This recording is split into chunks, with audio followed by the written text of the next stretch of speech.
Well, I can't believe it. It is the middle of April in the Rocky Mountains at 9,000 feet, and I'm outside in 60-degree weather. This is really the earliest it's ever been this warm, this early in the year. And I'm a little bit nervous because within 24 hours, we're supposed to be in the middle of a major blizzard. Temperatures are going to drop. Today it's mid 60s, and by tomorrow it's supposed to be in the 20s with overnight lows in the low teens. And that spells danger, especially for the plants that are already coming up in my rock garden. And just some early bloomers coming up. I've got some delicate greens here. I'm not sure if they're going to survive the cold snap that's coming.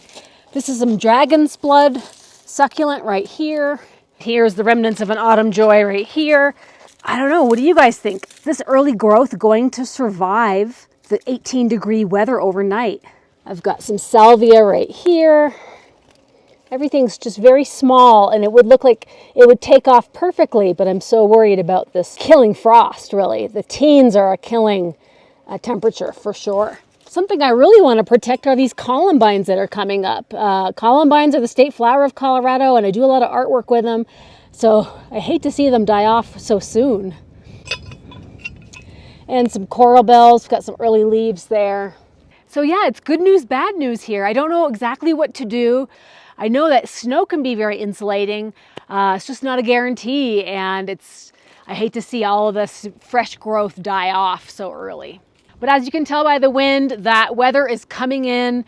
It's going to be snowing by 7 o'clock tonight, so I've got to put that cloth tarp down, see what happens, and we'll check in tomorrow to see how much snow we actually get.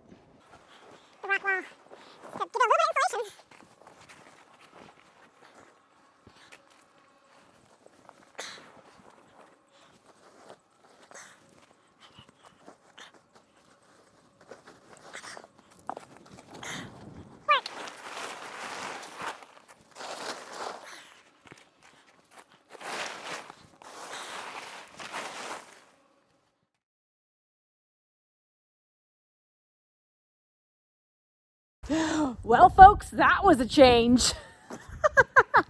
24 hours later, and we've got probably 10 inches of snow. Talking about plants yesterday, plowing the driveway today. That's how it is at 9,000 feet.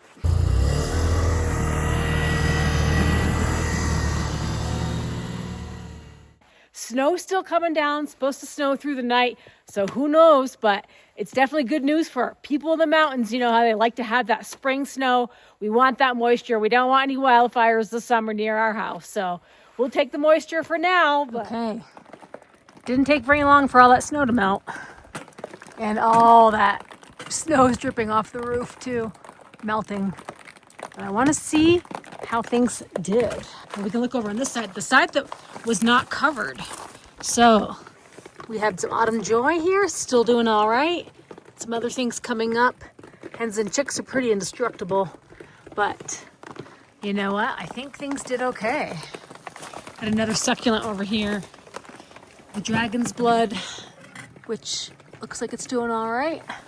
Just want to see, really want to check on those columbines though. It's a little heavy. Wet canvas. All right. Oh, I think we saved them. Saved those columbines from 15-degree weather. The salvia looks good. I was worried about the salvia too. That looks good.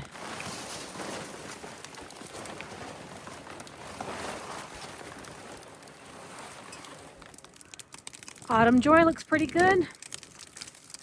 Dragon's blood looks good. All right, so I've got one more thing to check on, and I'm super encouraged to see that the other plants survived, and even the ones that weren't covered survived. And I think that's going to go true for a lot of the winter sowing seeds that I planted. I had a few of these coming up earlier before the storm hit, especially the lettuce and the leafy greens. So let's check on these. I want to show you guys just how robust winter sowing is. All right, let's take a look. Ooh, I see green. I see some green. So these little tiny fragile seedlings survived 15-degree temperatures, and that's a miracle. I mean, that's awesome. This is what the purpose of winter sowing is, to have these kinds of successes with having your seeds germinate outside in the wintertime. Pak choy was another one that had a couple of seedlings before the storm, and I'm not sure if they survived. There's a little bit of green right there. Looks like a leaf.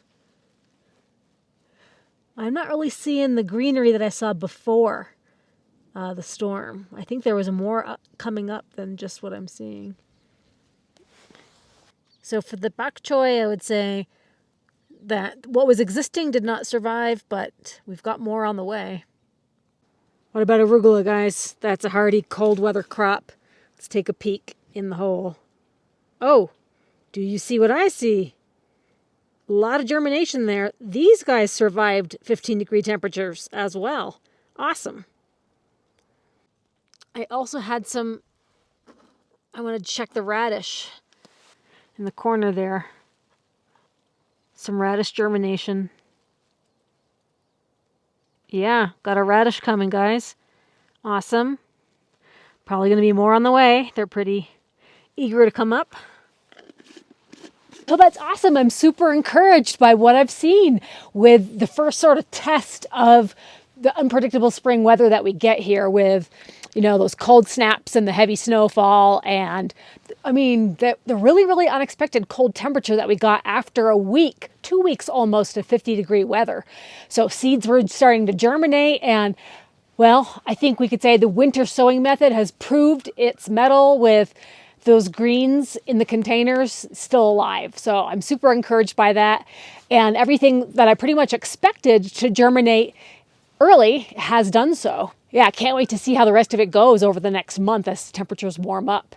And I feel like that's a testament to why the plants survived that were on the side of the house.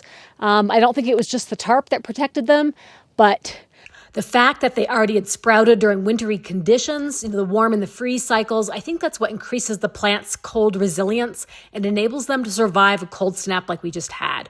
So this season is looking up already.